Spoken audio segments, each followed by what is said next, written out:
welcome to No Look Reviews, where we watch United games so you don't have to. We have an action-packed podcast today and a lot of talking points. And to start it off with today, we are going to be discussing the sad passing of Sir Bobby Charlton, one of the few members that survived the Munich crash. And he was a United legend. He always will be one of the best players of the past generations. Big player for England. World Cup winner, Ballon d'Or winner. And what a legend he was for Man United, 758 games, 249 goals. 1966 Ballon d'Or winner, runner-up in 67 and 68. Even for Man United, when they won the Champions League in 68, scored 2 goals in the final. Again, man of the match performance.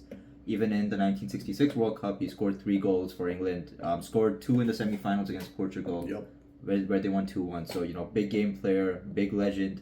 And epitomizes everything that Man United's about, right? Never give up attitude, survived the Munich air disaster, and then went on to, achieve greatness and become a legend that's, forever going to be in the memories and hearts of all United and England fans. Yep. For the rest of the time. So, thoughts with his family, of course. And, I think the game and the result was a fitting tribute to Bobby Charlton and, his achievements for Man United. And it was really nice to see that the players respecting each and every team respecting at the start of the games. And paying tribute to the biggest legend, one of the biggest legends in England, and for Manchester United as well. So, it's a big loss, but we move. This season's going to be, I guess, dedicated to him, and hopefully we can perform better just for the legends that have lived and proved what it means to be a United player. So, yeah. Yeah, and between Lady Kathy Ferguson and Bobby Charlton, 2 great losses in the last 2 weeks. Life moves on, football moves on. So let's get into our first main topic. All right. It's the Chelsea versus Arsenal game. I'll take it away. What are your main pointers? All right. So for Chelsea versus Arsenal, well, Chelsea surprisingly played really well. We obviously thought that Arsenal were the favorites. They would have a comfortable game, but Chelsea did. They pressed really well throughout the game. They showed that Pochettino play style, high pressing, high energy football. They got avoided a penalty for that in the start of the first half in the initial phase of the game. Cole Palmer taking the ball away from Sterling, which was actually a funny part. Yeah. Enzo Fernandez actually supported him with that, and I have to give credit to the guy, little dude. He's a newcomer to the team, but he has an attitude. He knows how to win. He knows how to carry himself. Yeah. He's confident in his ability, and he ended up scoring. So good on him, but also for Raheem Sterling, one of the biggest players at Chelsea right now. He is one of the bigger chance creators, one of the better players in the team. So kind of was surprised that happened. Do you have any thoughts on that part? Yeah, and even if you look at the previous games, Chelsea haven't been winning, but Sterling's been one of their main performers in each game. Yeah. So to see Cole Palmer just take the ball away from him, it was pretty weird, not gonna lie. Especially, I would say someone from a more experienced guy like Sterling, you would expect him to keep the ball. But no, he took his chance well, proved why he had to take the penalty. And Chelsea took the lead. Again, it was a William Saliba handball. Yeah. Didn't expect that, honestly. He's having a very good the last, I would say, 18 to 20 months, even ever since last season, he's been one of the best performers at Arsenal. So, a rare mistake from him. And then Palmer took his chance well. Oh, yeah. And, for the second goal, Chelsea kept on going. They kept on pushing. And, the second goal was kind of lucky. Raya made a mistake. Mudryk had the chance to cross the ball into the box and use his weak foot. Yeah. And fortunately, it just ended up in the back of the net. No one saw it coming. We were watching. The rest of us, we were all in shock because Raya was out of position, just jumping around and doing his thing. And to be fair, Raya did have a shaky game, but he did make up for some of his mistakes. He tried his best, but it's an interesting conversation, I guess, after this game about him and Ramsdale and who we're gonna actually keep, who they're actually gonna start, and who they're gonna keep playing. So let's see how that goes. But that was the second goal. Yeah, and even before the game, actually, in one of Arteta's interviews, he said Ramsdale has to work hard to get to Raya's level. If this is Raya's level, then I don't know. It's not gonna be a good season for Arsenal. If these mistakes keep coming.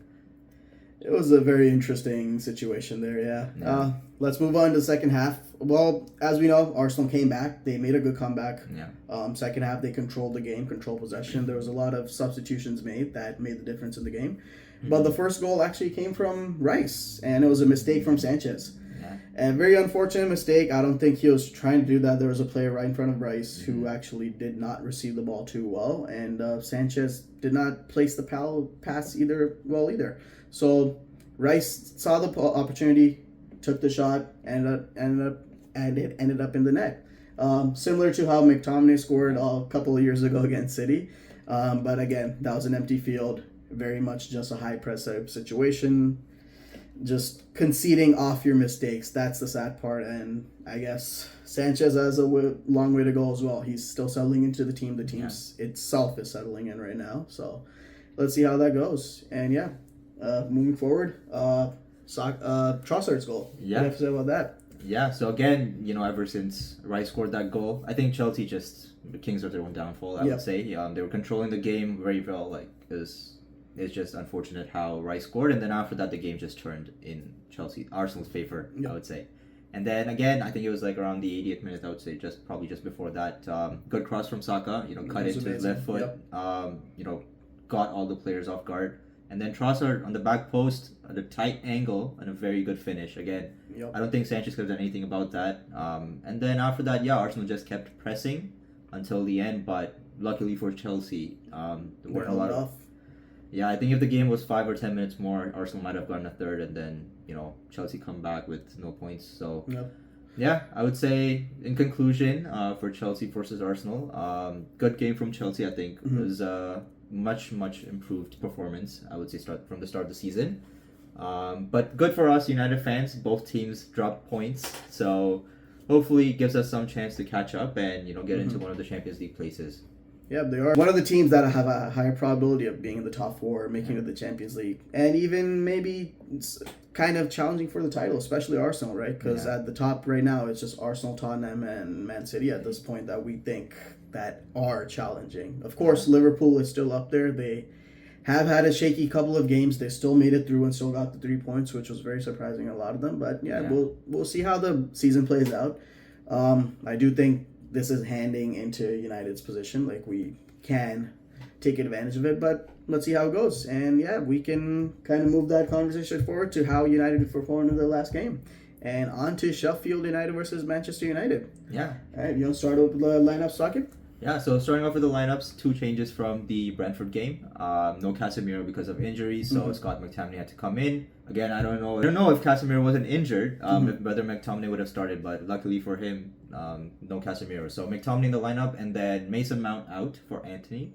Again, I don't know why Mount was really signed if Ten Hag's not going to play him. I don't think the objective was to have Fernandes, Mount, and Casemiro midfield, because it just doesn't work.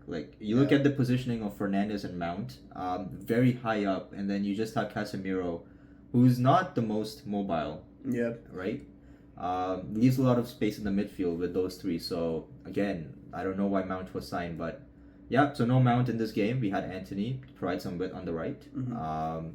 But again, the game was just very slow in the beginning. Sheffield controlled most of the ball, and then created some chances. But then, and I would say that was pretty much the theme of the entire game. It was just very slow, very lackluster, not enough energy from both teams. And United took over eventually in the second half, but not a lot of chances. Yep. But against the run of play in the first half is your man again.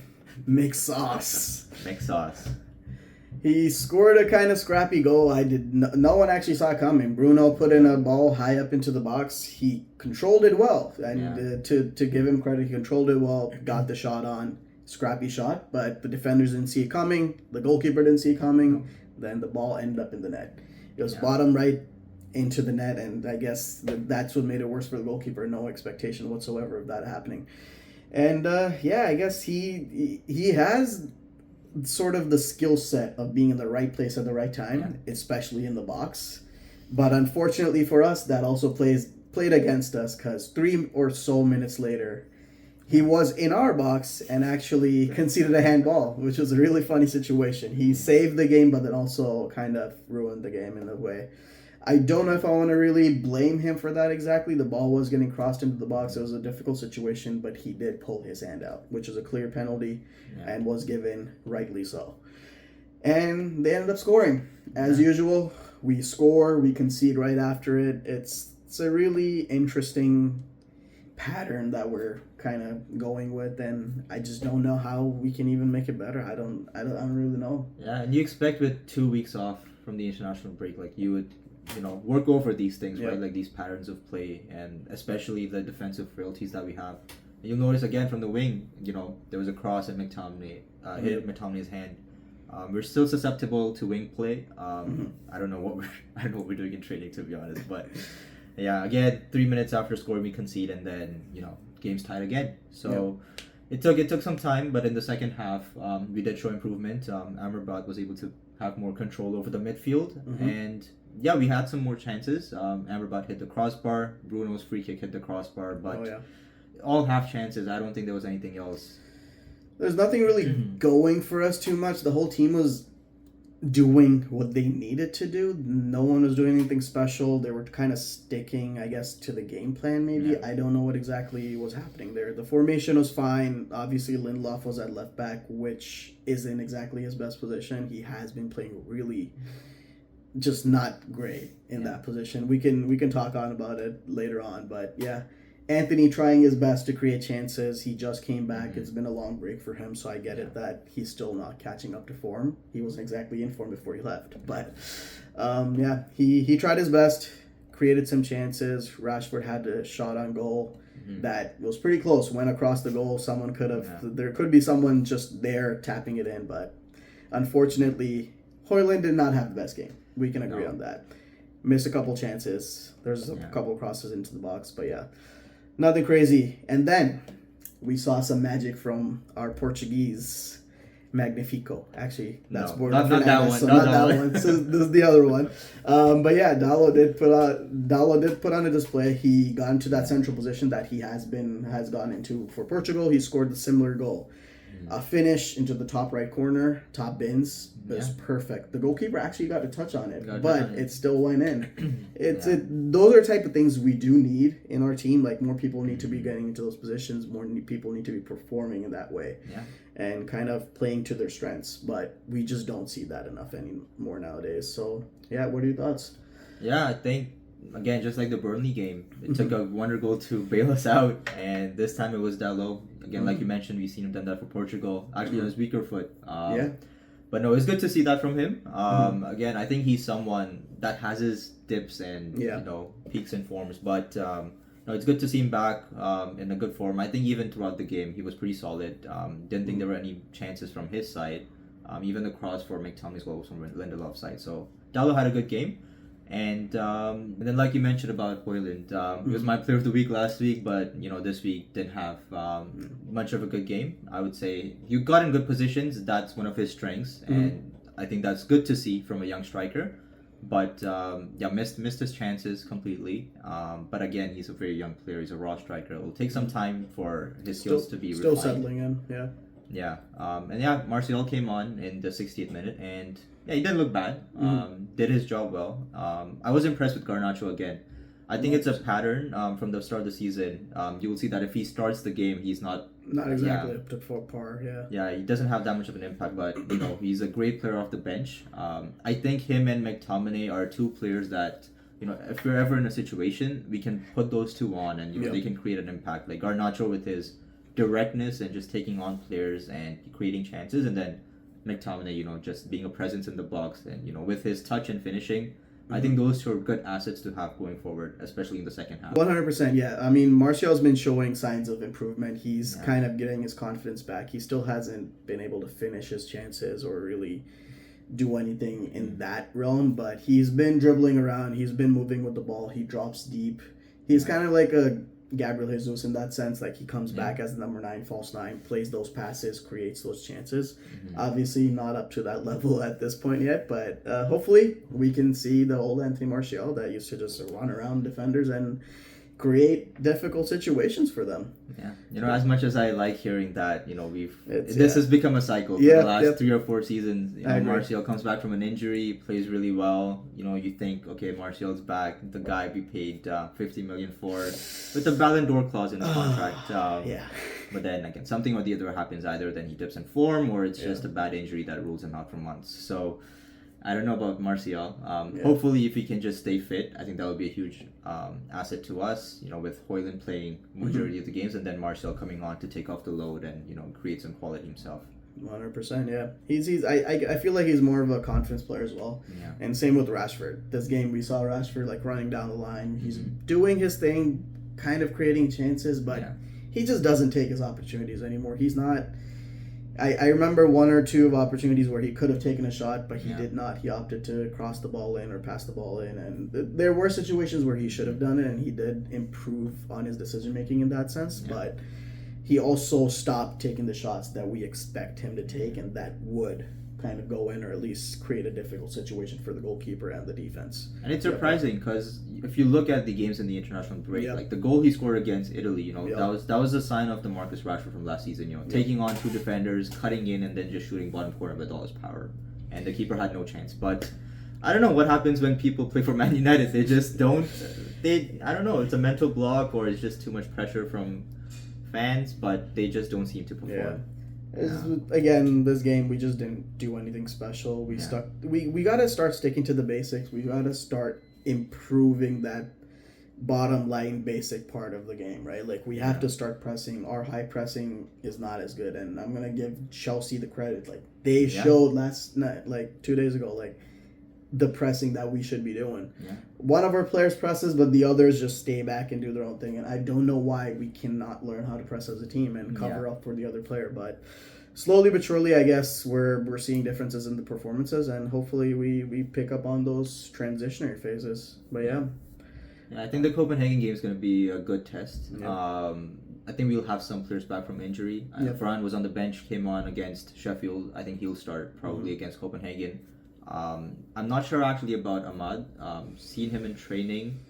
I think it's going to be a while before he comes in. He never was a bench person for United. He was on loan. He never really started games for us. Of course, there's like one or two games that he showed up, but I think he's going to take his time coming back in because it was a big injury, and we do need him to be fit. So let's see. Hopefully we can get him back to his best and start seeing his performances. Yeah. Kobe Mainoo was another player coming back from injury. He's already in training. Like Ten Hag mentioned, he wanted to give Kobe Mainoo minutes. So let's see how it goes. Hasn't really played a big game for United yet, especially not in the Champions League. So let's see. Maybe he gets a debut in the Champions League. Maybe he comes off the bench. But I'm excited to see him. There's been a lot of hype about him. So let's see what the hype's about. He's the little guy that has a lot of energy, kind of like a Matchweek coming into the team, kind of bringing that energy. We really need that. We saw that with our midfield. We were lacking energy. We were lacking the players that get into positions and kind of play the ball around. We saw McTominay obviously scoring a goal and conceding a penalty, but then again, he only had 9 passes that whole game, 9 touches. It's crazy to see a midfielder with that number of touches, I guess, right? He had 8 accurate passes out of 9, and I'm just like, I don't know what to really say about the performance. Yes, he got us the goal, but also he kind of was in the right position at the right time to save that cross, but unfortunately we conceded a penalty from that. Yeah. So was his energy back? Is he the same player that we used to see? I don't really know. And we'll have to kind of slowly but surely see that how he performs, and if Mount may be a better sort of option over him. You don't know, because McTominay is that big man with a big presence, and Mount is that person that just runs around the field and gets in the right positions. But I guess Mount is more of a transition player that Ten Hag wanted, and it just hasn't worked for us out yet. So let's see how that goes. All right. So to conclude, good 3 points for United. I wouldn't say good performance, but definitely picking up momentum with 2 wins in a row in the Premier League. Now let's see against the Copenhagen game how that goes. But let's talk about the derby. Last time you mentioned you weren't confident. You predicted a 4-0, maybe 4-1. Do you think we have enough to change that, or do you think it's going to be more of the same in the big game?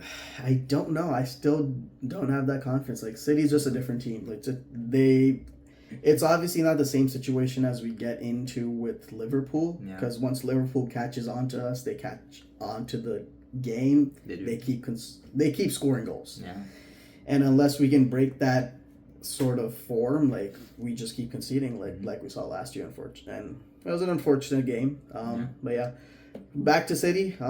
I still don't have very high hopes. I predicted we're going to lose 4-0. I'm going to stick to that prediction. Wow. I don't know. We just don't have the players. We don't have a consistent left back. Lindelof will get charged at by Walker, by Foden, whoever plays down that right, Bernardo Silva. There are a lot of good dribblers, a lot of good players that can get into the right positions. Yeah. And we don't have Casemiro either. Of course, he's not that energy player that we used to see, but he was that brick wall that we needed in front of our defense. Yeah. But I think Reguilon and Casemiro might be back in time for the derby. So hopefully we have some cover. But again, it's not as if they've been playing the team consistently. Yeah. Like they're still in and out. There's still a lack of team chemistry. And you said you're predicting a 4-0 still. I don't know. It's a derby. You see against Chelsea and Arsenal, right? Like we do end up performing in Manchester derbies for some reason. I guess it's just that nature that we've been like living with. Like Manchester derbies are big games, and our team ends up performing. Like I don't know how, but we end up just doing enough to get past. We still end up losing on a lot of occasions, but it's always a close game, which is the funny part. But what do you think? I mean, before that, the BBC, they posted an article saying who would win between the 2008 Champions League team and the treble-winning team of City from last year. Yeah. You look at the two teams, and you would think that it's going to be a tough contest, but specifically in 2008, City did the double over United in the league. So I don't know. It doesn't matter, to be honest, when it comes to a derby. I think we might have some extra motivation to turn our season around. Yep. I'm gonna predict a draw. I don't think we have enough to win. I'm gonna change my prediction. I predicted a 2-1 loss for us, but I think it's gonna be a 1-1, and I think we're gonna score first. Interesting. I mean, again, that's going to follow the pattern. Score first, concede right after, and kind of situation. We just don't keep focused in those situations. But I mean, to be fair, Akanji is out. Yeah. He has been suspended, and I guess is what's his face? Ruben Diaz. Is he playing? Is he? I think he's still injured, right? I have no idea. No idea. I haven't been watching a lot of City games recently. But I think just on the face of it, Kanji came into the team last year and automatically slotted in. You know, like he's a big part of the treble-winning side. So I think it's going to be a decent loss for City, but I don't think that's going to be enough. Enough. Definitely not enough. I mean, they have Gvardiol, who's been performing to that. He's been making runs up front as well. He's been adding on to the team's energy and like just moving forward with the ball. And like obviously Stones is back as well. He's been a big performer the past 2 years. He's been kind of catching up, and he's settled into that CDM role / center back role to kind of provide that consistent throughput for City in the midfield. And Stones with Rodri, and Rodri's also back from suspension. Rodri's so back. That's again, I don't see us scoring a goal. I do not. You can't get through those people, bro. It's just a different situation. It's just the quality that they bring into the team. The stability, we just don't have it. Not yet. Especially with the injuries, I don't know. Yeah. No, that's fair. And as good as Haaland's been for us, since he's come, he still hasn't scored a Premier League goal. What better time to score your first than against City at Old Trafford? So I mean, it does happen every now and then that the new debutants score the goals, and we'll see. I hope he does. I hope we got a good performance out of this whole situation, but the pessimist in me just won't shut up. And I'm going to stick to the 4-0. It's probably not going to be as bad as I think, but let's see. All right. Let's move on to the last segment of our podcast. Our player of the week, Ahil. I think you have a special mention this time. Who is your player of the week? It's my man, Maguire. Hey, this is just an inside joke kind of situation, because whenever I play in person at soccer, I'm more of a Maguire type of player. Stay back, last man, kind of the brick in the back that just like bodies players as much as he can kind of situation. And Maguire, to be fair, he did that. He played his role. He won aerial duels. He bodied as many players as he could. He was physical. He had that consistent passing that he hasn't had. Like the distribution was also great from him. And Evans.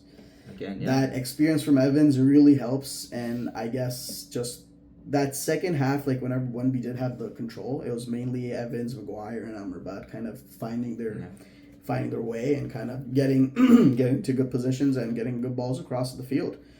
And who is your player of the week, Akib? Yeah, before I talk about my player of the week, again, Harry Maguire, as much as we make fun of him, Yeah. you know, even if you watch yesterday's game, like, he's clumsy. He Yeah, is so he clumsy. definitely, Like, there was a point where he was dribbling on the right wing and he just lost the ball because his touch is so bad. But man, that was a center back that is big as hell trying to run down the field. Like you don't expect him to do that, and you don't expect him to succeed in that, but he did well. I mean, no one was there. He was the only one running down that line, and he almost made it through. And if he did, he might have actually put in a decent cross. So yeah, that would have been a funny situation to be. But yeah. But no, as much fun as we make of Harry Maguire, you know, he did his job well. His job is to defend, and he did so well. I don't think the goal was either his or Evan's fault. I think it was just unfortunate, the handball.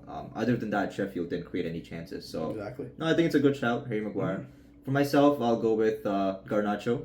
Oh yeah. I think there's been a couple of games, you know, in a row now where he's come off the bench and he's made a real impact, and just wanted to give him his flowers. You know, he's playing really well. He's our academy product, and on the anniversary that Bobby Charlton has passed away, it seemed fitting that I would give it to an academy player. And again, honorable mention, I think, from both of us for Diego Dalot. Played really well, and again, his goal is just magic. So yeah. He didn't exactly get caught off in a lot of situations in the game. He created some chances. We didn't exactly have another wing back or like side back in the defense to really create anything. So he did his job. He came into the center when needed. He went across Anthony, kind of creating situations, dangerous situations, taking on players.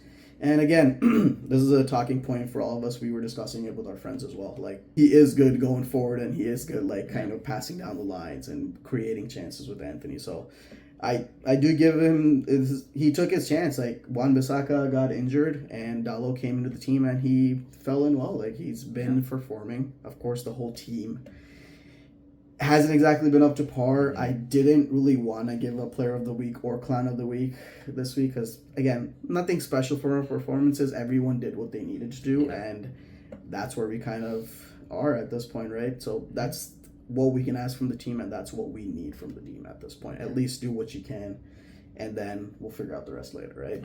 And moving on, I guess, as we mentioned, the clown of the week. Akib, you want to start off with who you want to go with? Yeah, I think I agree with you. There hasn't really been, a bad performance. Yes. Surprisingly, Onana played well. Yeah, Onana actually made some good saves in that game. There was one point where the ball was swerving around. He took a wrong step, but he covered back up. I'll give it to him. Yeah, the saves were going dangerous places, but we made sure we got through, and give him credit for that. Yeah, stable performance for Onana. Good job, I would say. But my clown of the week is Scott McTominay. As much as we love his goals, we love his finishing, but I think the only player who kind of made a mistake this game was McTominay. It's harsh saying he's a clown of the week, but it is what it is. It's part of this podcast, so you get what you give it to someone. Yeah, exactly. So Scott McTominay for me. What about you? Yeah. All right. I mean, going back to the point where you said that no one made mistakes. I feel like there were some situations like Lindelof made some mistakes. Amrabat in the first half wasn't exactly playing well. He didn't settle into the position too well. But moving on from that, as I mentioned, Lindelof, he made a lot of mistakes. But again, I don't exactly blame him. He's our Iceman. He has performed the past year. He deserves to be in the team where he is as one of our center backs, but as a left back, he's just not. He's not a left back, and it's unlucky, right? We had two left backs, both injured. We signed one on loan, injured, who was actually performing really well. To be fair, he was the energy in the team at that point, but. And Lindelof came in. Amrabat was tried out at that point. He didn't play well. So again, I don't want to blame Lindelof, but again, I got to give it to someone. You have to give it to someone. That has to be it. And we're going to go on with an honorable mention. David Raya. Obviously, this is not a Manchester United player. This is from another game that we discussed earlier in the video. And I guess, what are your thoughts, Aki? Where are we going with that? I think just ever since I've watched him in the City game, he just does not look calm. I think it's something like the Onana situation where it's a new keeper that's come into the team, someone who didn't really need replacing. I don't think Ramsdale did enough to be replaced outright, and David Raya is not just I would say he's just not fit into the team as of yet. He's very unstable. He's trying to get accustomed to his teammates. He's trying to see how people move around him. But I think that's all fine. But when you make mistakes like he does, you just give the ball out to someone with it's a really risky situation. Yeah. And I think his positioning again for the Madrid goal, I would say it's kind of harsh, but yeah. No one expected that one. You can't concede from there, though. I don't think really you can. Can't. It's happened before in the Champions League and the Premier League. We've seen it happen before, and it is a very unfortunate thing. But it is what it is. You can't really I think it was Mendy that conceded for Chelsea against Crystal Palace or something. Oh no, it was who's that guy, man? The left back. Yeah, whatever. we can skip on that. We can ignore it. But yeah, it's happened before. Can't really blame Raya for that, but it is what it is. He did make other mistakes. He passed the ball to Cole Palmer. He did cover up for that. He didn't exactly let that goal go away. And otherwise, that would have been a really difficult situation for Arsenal. You go 3-0 down, and it's not fun. Yeah, you're not coming back from that. It's gonna be difficult. The team loses its morale, but to be fair, Arsenal kept going. And yeah, I did hear in one of the kind of debates for Raya and Ramsdale. Raya isn't the exact player or replacement for Ramsdale. He just brings in a different dynamic to the team, and I guess maybe that's why Arteta wanted him, bring in some competition, push each other, and kind of I guess that's happening. But maybe the pressure got to Raya in the past 2 games, and it's been really interesting for him. And yeah. So before we end the podcast, there's been a couple of reports today which said that if Sir Jim Ratcliffe took over Man United, Graham Potter might replace Ten Hag if the results don't improve. What are your thoughts on that? I don't want to replace Ten Hag. I know a lot of people have different opinions. I've heard everything from everyone. Like a lot of our friends hating on Ten Hag. They don't really like how he reacts to situations and handles different situations. And with the Ronaldo, Sancho, different ones. It's not exactly fun to be a fan of a club that's just being run like that, right? That's so true. it's a very interesting thing. I wouldn't be surprised seeing past patterns that we do replace our managers pretty often. So, but yeah, I don't know if I want Potter to come in as a replacement. I feel like Ten Hag's a better long-term project. Yeah. In my opinion, he knows what he wants. He knows the way he wants us to play. Of course, it hasn't worked out for us yet. Yeah. I would still give him the rest of the season.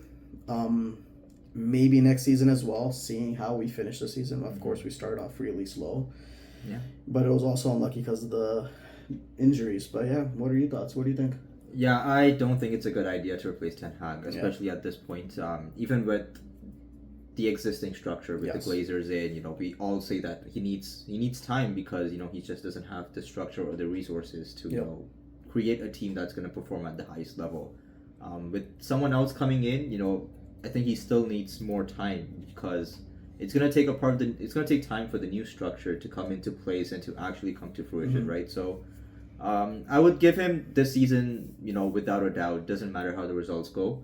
I think even the start of the season, we've just been riddled with injuries, and it's not been lucky for him. But I would give him until this season for sure, and then next season, depending on how we start, I would say we might. It's not that he's not a good coach or a good manager because he is. He clearly he's proven himself in the past. Right? Yeah, it's just that it might just not be a good fit for United. As much as I hate to say that, but even if he does leave, not Graham Potter, man, not that dude, man. I don't know. I don't know how I feel about that. Sir Jim Ratcliffe coming in, bringing in a new manager. It's going to be a lot of changes for the club. We've already been through a lot of changes. We need to change as a club. Yeah. The higher structures, like the up top people, need to go. The Glazers need to go out. We need a new owner. I don't know what else to say. Yeah. I feel like Ten Hag might be the right person for United. He knows he has a plan. I know he has a plan in place. It's just we don't have the players to support his plan. Yeah. And again, Arteta restructured the whole club. He restructured each and every player. There's only so many left from when he joined. And we need something similar. We need to replace all of our players. There's only so many that we can keep at the club. Like there's a lot of changes that need to be made. It's gonna be something. We'll see how it goes. But that's how we'll see how the cookie crumbles, right? Well, I don't want to end the podcast on a downer like this, so let's get into Fantasyland before we end the podcast. In January transfer window, if you can make one signing who could change Man United, who would that be? One signing. Oh, One that's signing. a tough question. All right. For me, it's going to be João Palhinha. He's been a star performer for Portugal. One of the better players for Fulham. He's been that person. Bayern Munich was trying to sign him. Things fell through. It didn't happen. But yeah, he is that player that we need. That solid brick in the back that has the energy, that's young, that has the experience to play in the big games. And I guess he's not exactly that tempo controlling guy, but he can definitely transition into that. He still has a couple of years ahead of him. He can still capture that experience and kind of learn from that. So I do feel like him coming in and then playing alongside Casemiro, Amrabat, and Eriksen, kind of learning from both of them, seeing how the energy comes into play, how the passing and distribution comes into play into our games, and also how he can be that brick, that defensive guy that we need in front of our players. So yeah, that's him for me. What about you? I actually disagree with you. I think we have enough right now with Casemiro and Amrabat that can be that holder and destroyer. I think what we're lacking is someone that can control, the tempo in the midfield. True. It's not realistic, but someone like Frankie De Jong, Ten Hag really wanted him last year, and if he had come in, it would have been a very different team that we're seeing on the pitch right now. Definitely. Again, not realistic, but Frankie De Jong, Toni Kroos, someone in that profile, that can, control games, take the ball from Casemiro, Amrabat, and just spring passes, or just take the ball and, just hold on to it and control the game. Yep. So yeah, that would be my signing.